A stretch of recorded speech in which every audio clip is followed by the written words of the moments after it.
வணக்கம், நான் டாக்டர் மாதவி பைஷ். இன்று நாம் எக்ஸிமாவை நிர்வகிக்க எந்தெந்த உணவுகள் அல்லது பழங்களை உங்கள் உணவில் சேர்க்கலாம் என்பதை பற்றி பேசப் போகிறோம். எக்ஸிமா அல்லது அடோபிக் டெர்மடைட்டிஸ் என்பது ஒரு நீடித்த தோல் நிலை. இதில் தோல் உலர்ந்து அரிப்பு ஏற்பட்டு வீக்கம் காணப்படும். உணவு பழக்கங்கள் எக்ஸிமாவுக்கு அதிகமான தாக்கத்தை ஏற்படுத்தும். ஆனால் இது ஒவ்வொரு நோயாளிக்கும் ஒவ்வொரு உணவுப் பொருளின் தாக்கம் வேறுபடும். இங்கே சில பொதுவான உணவு வழிகாட்டுதல்கள் உள்ளன. அவை எக்ஸிமா நோயாளிகளுக்கு மிகவும் உதவியாக இருக்கலாம். முதலில் எக்ஸிமாவுக்கு நல்ல உணவு முறையை பின்பற்ற வேண்டும். அதில் அழற்சி குறைக்கும் உணவுப் பொருட்களை சேர்க்க வேண்டும்.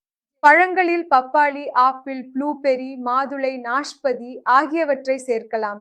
காய்கறிகளில் கீரை, காரட், சுரைக்காய், பீர்க்கங்காய் போன்ற காய்கறிகளை சேர்க்கவும். உங்கள் உணவில் ஒமேகா 3 கொழுப்பு அமிலங்களை சேர்க்கவும். அதில் ஆளி விதைகள், அக்ரோட், சியா விதைகள் ஆகியவை அடங்கும். பிறகு உங்கள் தினசரி உணவில் மஞ்சளை கண்டிப்பாக பயன்படுத்துங்கள். அதன் பின் ப்ரோபயாட்டிக் உணவுகளை எடுத்துக்கொள்ள வேண்டும். அதில் தயிரை பரிந்துரைக்கலாம். அப்புறம் வைட்டமின் டி எடுத்துக்கிறது ரொம்ப அவசியம். நீங்க உங்க வைட்டமின் டி தேவையை வெயிலில் நின்றும் அல்லது சப்ளிமெண்ட் எடுத்தும் பூர்த்தி செய்யலாம். வெயில் காலை நேரத்துல இருக்க வேண்டும் என்பதை நினைவில் வையுங்கள்.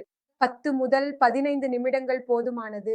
பிறகு அதிகமாக தண்ணீர் குடிக்கவும். உங்களுடைய உடலும் தோலும் ஈரப்பதம் மற்றும் நனைவா இருக்க இது மிகவும் பயனுள்ளதாக இருக்கும். வாருங்கள், நாம எந்த உணவுகளை தவிர்க்க வேண்டும் என்று பேசலாம். ஒவ்வொரு நோயாளிக்கும் அவரவர் தனிப்பட்ட தூண்டுதல்கள் வேறுபடுகின்றன. ஒவ்வொரு எக்ஸிமா நோயாளியும் தங்களுடைய தூண்டுதலை அறிந்து அதிலிருந்து விலகி இருக்க வேண்டும். அதை தவிர்க்க வேண்டும்.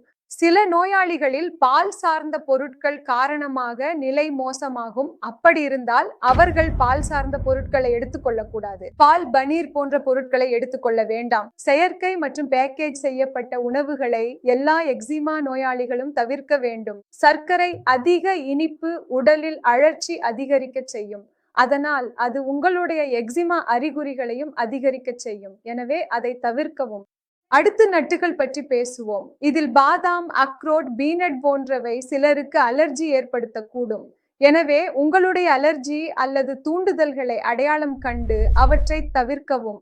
நீங்கள் அல்லது உங்களுக்கு தெரிந்த யாராவது எக்ஸிமா போன்ற நோயால் பாதிக்கப்பட்டிருந்தால் உங்கள் தினசரி அட்டவணையிலும் உணவில் இத்தகைய டயட் திட்டத்தை நிச்சயமாக சேர்க்கவும், அதை மாற்றவும். நிச்சயமாக உங்களுக்கு பயன் கிடைக்கும் அல்லது உங்கள் அறிகுறிகள் கட்டுப்படுத்தக்கூடியதாக மாறும். பாருங்கள், உணவில் மாற்றம் உங்கள் அறிகுறிகளை கட்டுப்படுத்த முடியும், எக்ஸிமாவை கட்டுப்படுத்த முடியும். ஆனால் முழுமையாக குணப்படுத்த முடியாது. முழுமையாக குணப்படுத்த ஒரு நல்ல சிகிச்சை திட்டம் ரொம்ப அவசியம்.